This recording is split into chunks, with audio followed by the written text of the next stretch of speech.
Welcome to the TomorrowZone Catalyst Podcast. I'm your host, Deborah Reuben, and we're going to be talking about careers and AI today. Everywhere you look, people are talking about AI and talking about AI taking jobs, wondering, is AI going to take my job? But I think we should ask a few other questions. How do we reframe our relationship with work in a world where AI is accelerating? And what if, instead of resisting that shift, we lean into it and learn how to intentionally reset and adapt and even thrive with this change? In today's episode, we're exploring what it really means to navigate your career in the age of AI, not from a place of fear, but with clarity, confidence, and curiosity. So let's get into it. Joining me today is Harsha Boralessa. He is the host of the Reframe and Reset Your Career podcast, where he explores how neuroscience, psychology, and real-world stories can help people to take charge of their careers. He's recognized by Apple Podcasts and Max List, and his show features insights from experts navigating career change, mindset, and performance. He has a background in finance, a track record in investment banking, and a lifelong passion for high performance. Harsha brings a grounded and strategic lens to thriving in uncertain times. Harsha, welcome to the show. My pleasure to be on here, Deb. Thanks for inviting me. Yeah, you bet. I've really been looking forward to this conversation. I was taking a quick walk down memory lane and I went into my email to see when was the first time that we connected, and it was early in 2021. We first started sharing ideas and connecting, and you were starting your podcast. And so it was pretty exciting. I'm really looking forward to exploring with you what it really means to navigate your career in the age of AI. You know, it's hard to go anywhere without hearing about this topic. But before we dive into that, I would love for you to share a bit about your journey. What inspired you to start the Reframe and Reset Your Career podcast? And what have you learned from doing over 100 episodes? As you said, I'm originally from a finance background. So I've worked for over 15 years, 9 years in the big four accounting firms, EY and PwC, and then also in investment banking. But a few years ago, I became really interested in neuroscience and psychology. And I saw how insights from these areas could have significant impacts, not only on our careers, but life in general. You know, things like mindset, reframing, creating habits, self-control, amongst a few. And I think we discussed this off air previously, but initially I started designing an app on something called Figma, which I love, is a great tool, because I thought what I envisaged it would be something like a career coach or a wingman or wingwoman in your pocket to help you make better decisions. So if you're in high stress situations like going into an interview, it would help you like reframe the situation, say, hey, Harsha, hey, Deb, things aren't so bad. They've called you in for an interview. So clearly they like you, you're competent. So it was intended to help you overcome certain situations like that, or deal with problems, say, you're having with your boss or at work. But you know, apps, they cost money. There's a huge investment, and actually there's a lot of brand building involved. So rather than investing huge amounts of money in that, I thought, why not think of another way of sharing this knowledge that I picked up? And that's where sort of podcasting came from. And I like this whole idea of interviewing people, having that sort of discussion style format where it's talking to a friend of yours, but actually the other people can listen in and pick up insights, and also involve much less investment. So the risk was smaller as well. There are so many things that I've learned, but I'll just give you a few. I don't want to take over the whole podcast, but I think firstly, focus on the journey and the process and not the outcome. Because I think so many people get worked up about looking at the outcome rather than the journey. And I think it's really important to enjoy the journey. So say with the podcast, I didn't have any great aspirations for it at the beginning. I simply thought, record a few episodes, commit to it, and not worry about how it turns out. And I really enjoyed every interview. I learned so much. I gained great insights. And that would have been enough for me, even if the podcast wasn't successful. So I think really think about the process and the journey, not so much on the outcome. And then in terms of action, a lot of people, most of us tend to overthink things and procrastinate. But I think action is so important, and just executing. And if you execute consistently over time, you will get great results. So as you said, I published my episode 100 a few months ago. Now, if somebody had said at the beginning, you'll publish 100 episodes, I would have said, like, where am I going to get the time from? Where am I going to find the guests? But actually, it's all about being consistent over time and over a long period of time. And it's like that tortoise and the hare situation. And I think that is so true in life. If you take on the tortoise mentality and just like slow steps, you can do your job, but you can still have a side thing on the side where you do a little bit every week. And one of my guests, Dr. Grace Lorden, talks about that, investing now for future payoffs. So yeah, and then sort of, I suppose, one last thing is don't be afraid to reach out to people, because I think in life it's a numbers game. And say if you're looking for a job or you're looking for clients, you've got to keep throwing the dice, reaching out to people, because you just never know where that big whale or big job is going to come from. And it could be from the most unexpected sources. So those are just a few things, Deb. I love those lessons learned. And, I echo some of the takeaways. Second year of our podcast, it really is about consistency. We're releasing every Tuesday. And, at first it was like, oh my gosh, how are we going to do this? And over time, we just kept learning and plugging away. And it's so fun to explore and learn and discover in this format. So I'm really enjoying it too. And I love what you said about focusing on really enjoying the journey and really being consistent with the process. So I'm curious, in that process, you have had the opportunity to interview people from all walks of life who are navigating their careers. And I wanted to ask, what trends are you seeing in how people are responding now to career uncertainty in the face of so much AI disruption? I think that's something that so many people are facing. But I think the first thing is don't be fearful. I think with disruption, there's opportunity. And it's about reframing it and saying, look, rather than this being a disaster, there are going to be opportunities, but it's how to find those. And I was discussing this problem with Dory Clark on actually she was episode 100. And we were talking about how there is always going to be somebody or something that can do the work faster and cheaper, whether it's outsourcing or going to different locations or machines. So what you need to do is figure out how you can provide a service or skill which is difficult for a machine or someone else to replicate, which I think is a great insight. Now, if it was easy, everybody will be able to do it. So this is not something that you can suddenly think about overnight. So you really need to think, how can I apply this to myself? And really look deeply within yourself and think, okay, what are my skills? What are my interests? So one route you could go down is like a really deep hyper specialization into something. So I don't know, say if you're a lawyer, you go down a very niche route. So you're the go-to a woman or man for that area. Or in tech, you could be an AI specialist in a very niche area. So you can have these very hyper specialist skills. And there's a proposition that things that other people don't. You've seen a lot of things. And then the other route we were talking about is think about how you can repackage your skills and interests in a particular way which is appealing to potential employers.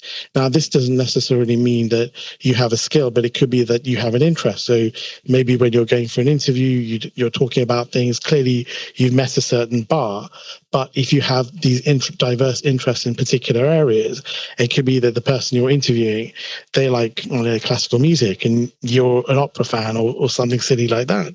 And one very silly story there is that my first graduate job, I'm convinced the only reason I got it was that I had been to the opera, and I'm not a classical music person at all, but the person who was interviewing me liked classical music and she'd never been to the opera. And then I started talking about it. And I looked like somebody who knew something, and clearly I didn't, but I knew something about one opera. And she really liked me for whatever reason, because of this connection we had. And the funny thing is, when it came to the interview, it just went swimmingly well. So it's just weird how these things work out. But also it's just showing up as a real human with real interests. Yeah. And it's funny because I was panicking and I was thinking, oh my God, what do I talk about? And literally I'd been to this thing like 2 days ago and then that came out. So there was no intentionality about it. It was majorly lucky. So one other thing I forgot to mention is that I think also invest in your network and really think about creating strong relationships, because you know how it is. When you get to a certain level in business, you work with people you trust, because there are people out there who maybe their word isn't their bond. So you really need to make sure that those people you're working with, you know, they're competent, but you can also trust them, because if things go wrong, sometimes it's much easier to sort it out with, you can negotiate sharing some loss or situation or whatever. I mean, clearly the contract is a contract, but if you trust those people and they trust you, then there's always ways of finding solutions without having to resort to, I don't know, legal means or what have you. You use a couple of words quite often in your responses so far: invest and reframe.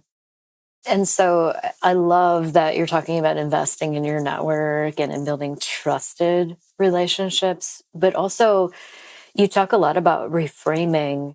Are there patterns that you've seen with all of the people that you've talked about this topic with throughout your show? Are there patterns that you have picked up on how successful guests on your show have reframed their careers when things have shifted unexpectedly? Yeah, I think this whole idea of being resilient and being able to manage failure, because that's going to happen to all of us throughout our lives. So I think it's the people who suffer failure or setbacks. And clearly, look, you need to grieve, but it's those people who can bounce back quickly. I think those are the ones who generally do better. And also, I think being comfortable with discomfort, because the world is changing ever more quickly. So in a way, just saying to yourself, look, unfortunately, it's not like 20 or 30 years ago, or even 10 years ago, where, you know, things were going in a particular direction. And as long as you did your work and you don't have to worry about the macro issues. But nowadays, those are so important. You know, sectors may be going out of business quite quickly. So it's not only your company, but the sector you need to be thinking about. Is that a sector that's worth my while putting time into? And then also, I think curiosity and experimentation, because sometimes it could be that you're in a particular field and maybe you get a opportunity from a startup. Now, I'm not saying you should take huge bets, but be open to new opportunities, have a discussion with them, because you never know where that could go and there could be huge upsides. So clearly, I think it really be thinking about yourself and your career, and almost think about yourself as a startup, or and be the CEO of your own career. I really like that phrase, because you're taking charge, you're taking control, you're not waiting for things to happen. Because I think a lot of people do wait and they're passive. And I think you should be more active in managing your career and your time. Absolutely. Actually, I really love that reframe. I hadn't heard it put that way before, but behaving like a startup. Actually, it was a really long time ago, but I remember being impacted by a book called The Startup of You. Did you ever encounter that one? I haven't come across that, no. Yeah, but I mean that the whole notion of treating your career like a startup and taking, it's really about taking ownership. Yeah, totally. Yeah, and not waiting for permission to take action. I love that that reframe of being in action mode, and so many folks right now are facing these challenges. I'm running into people quite regularly that have been laid off from their job, or they're facing, you know, disruption in a variety of areas. So I think these reframes that you talk about are so important. I'm curious, a lot of what you talk about is mindset. What are some of the mindset traps that you've seen people fall into when it comes to career growth, especially in such a disruptive time? Yeah, I think sometimes people have limiting beliefs about what they can do.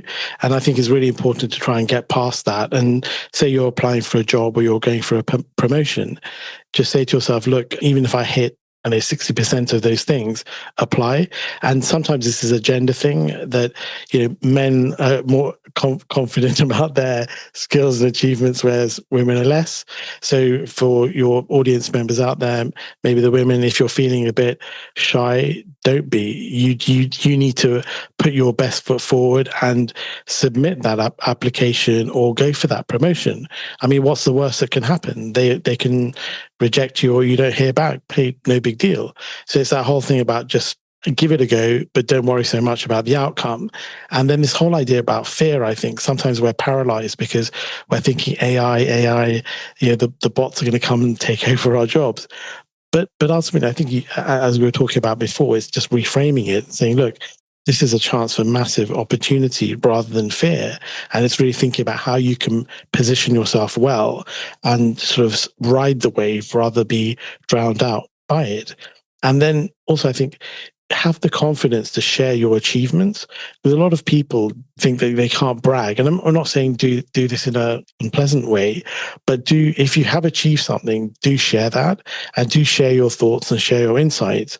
And it's very much about building your own personal brand. Because, if you go for an interview or you're trying to connect with somebody on LinkedIn, what they'll do is Google you and find out about your career history, about the things that you've shared. And if you've got some really interesting stuff on there, that's very compelling. So those are just a few thoughts. Can I just double click on that a little bit? A lot of our listeners are women and don't go for those things that maybe a man would. And so I love that you're encouraging women to be more outgoing and putting themselves forward for these opportunities, even if they don't hit 100% of the marks. But the other thing you mentioned is sharing your achievements. And I know that that's something that many women struggle with. What are some ways that we can share our achievements without being cheesy about it?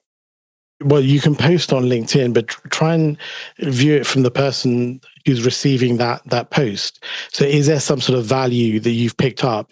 So say you've gained an accreditation, you can say, look, I've just done this, and these are like my top 5 insights from gaining this accreditation. Or say with the podcast, if I'm trying to say there's a new episode, I'll say, I've interviewed Deborah Reuben. We talked about leasing and the insights and how she's an amazing gymnast. Not anymore. Not anymore. Oh my gosh. It's a fun fact. Yeah, from a lifetime ago. And then the funny thing is that I'm finding out that so many of my guests have these special skills which nobody knows about. But you need to share it. I think it's important to share it. But I think sort of going back to the question is that it was Dr. Grace Lorden who shared this insight with me on one of my early episodes. And she talked about how women and also people from ethnic minorities might not be comfortable with the whole idea of promoting themselves too much. So I just want to give a shout out to her. So I think it's really overcoming your sort of fears about sharing, your fears about social media, and try and say, look, I'm trying to provide value here, and not do it in a sort of braggadocious way, but just saying, look, these are things I've learned. What do you think? Comment, share, whatever. But also maybe start small, like, post, comment, and then get on to sharing.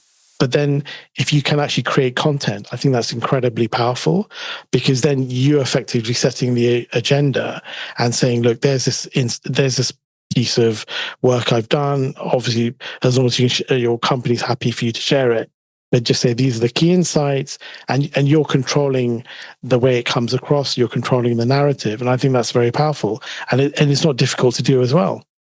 Yeah, and I think that that's a really practical and easy way to get started, especially for folks that might be more hesitant to do that. When you reframe it through the lens of providing value to others as you're sharing your achievements, it is kind of making an investment in your personal brand. Yeah, and it's funny because I think people, when they see interesting things coming up, they're much more likely to connect with you or accept an invitation request. And it's always that, it's like a marketing thing. You do the work, but then you have to get the message out there.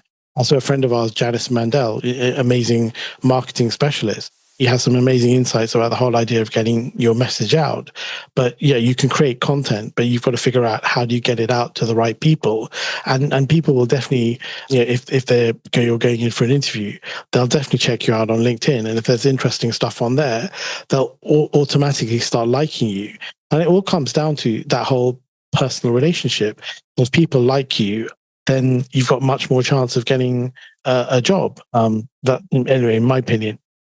So I'm curious, how has your own thinking about career evolution changed since you began intentionally having these conversations with professionals from all different industries about reframing their career? One thing that struck me is, and this is going back to value, but sort of value in a slightly different way, but it's about value creation. So I think and this whole idea of being a startup or the CEO of a listed company, think about what is the value you're creating for your end user. So that could be for your team or your company. And I think if you're always creating value, you'll always be employed where you are in your current company, or you'll have the ability to go off elsewhere. Now, sometimes it's very difficult to measure that value. So, but if you're in a sales role, you can say, okay, I sold $10 million, and then next year my budget is going to be 11, et cetera, et cetera. Or if you're a bank, you can say, I've earned this much money for my company. But even if you're not in roles which are directly related to value generation, just think about how you're impacting the people you're working within the company, that you turned around queries within like 2 days or whatever, or I helped develop this product. But really, I think be very clear about the value you're creating, because just imagine that the MD is looking at cost savings, and unfortunately, a lot of companies are looking to save costs. So in that situation, if you have created value, and not just created value, make sure that people know that you're creating value or you're doing a good job. Because I think sometimes people are shy about sharing their achievements, even internally. And it's sometimes the good people who don't brag, who get let go. So I think, one, create value. Two, make sure that people are aware of it. And then the personal branding point, which we were talking about before, I think that is so key. And I used to hate that whole idea of branding and social media, but I think it's almost like career insurance, because you're effectively building this network up on LinkedIn. And if people think you're credible, then they'll connect with you and you'll get a following, and it's almost creating an audience for whatever it is you're sharing, which I think is very important. And then the final thing is just be strategic and take ownership of your career and think about the long game. Because I think sometimes people are too concerned about short-term wins. Maybe that they'll get a pay bump by working in a particular firm or whatever. But I think it's really thinking about the long-term arc of your career and getting you're investing now for the future payoff. Because if you can get those unique skills now, then in the future you'll do really well.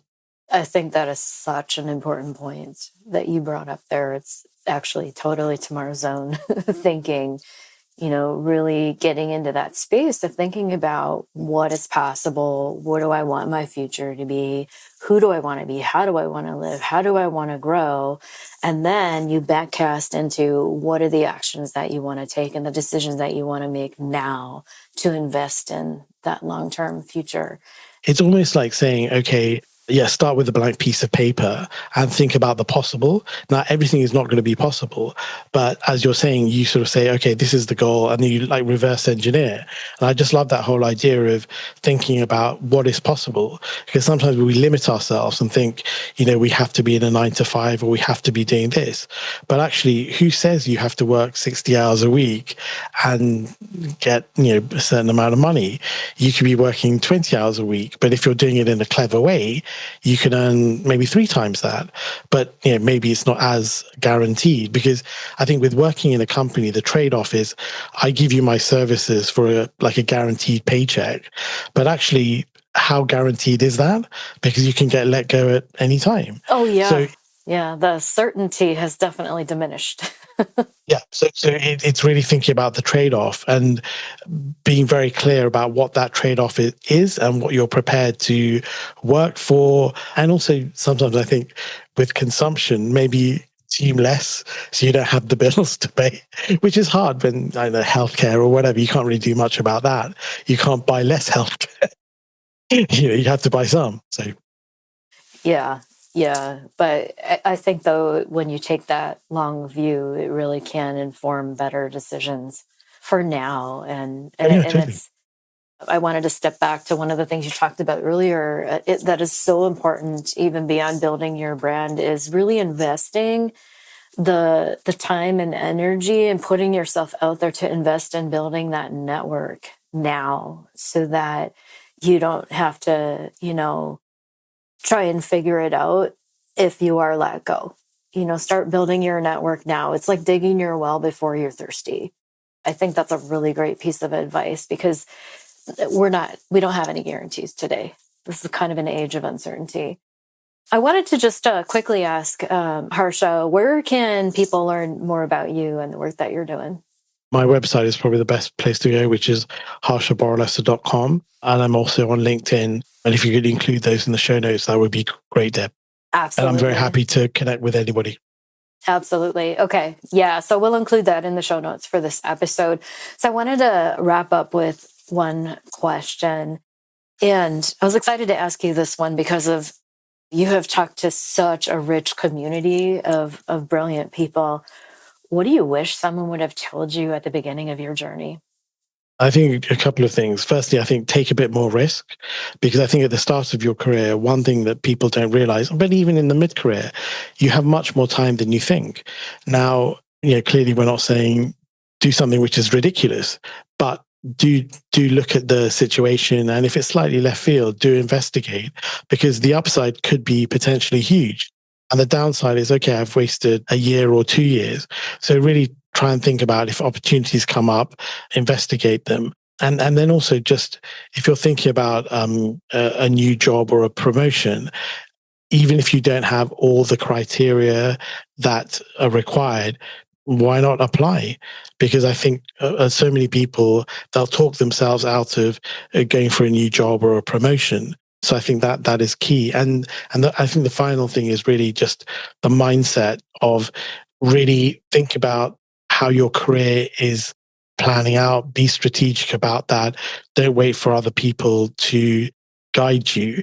You take ownership, and sometimes be a bit more selfish.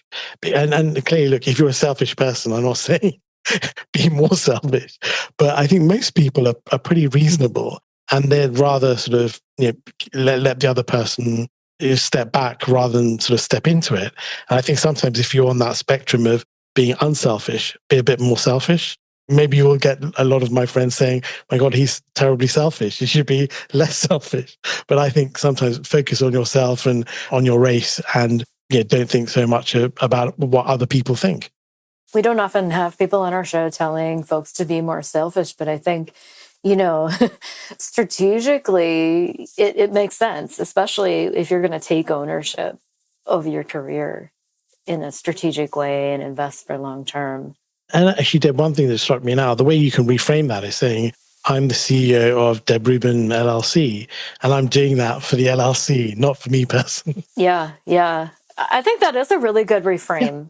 Yeah. That's a really smart reframe, because it kind of gets you out of your head. Yeah. And, I think the biggest challenge that is uncomfortable and can contribute to some of the fear is that fear of what other people are going to think. But if you're taking ownership of it as the CEO of your own career, it's a very different thought process. Oh, yeah, no, totally. And a lot of the people who are complaining, they're not your real friends anyway. So who cares? There you go. Yeah. Well, Harsha, I want to thank you so much for joining me today and sharing your insights and your wisdom. Oh, it's my complete pleasure, Deb. And thank you once again for inviting me on the show. And I hope our listeners out there get plenty of value from not just the work you're doing, but reframe and reset your career.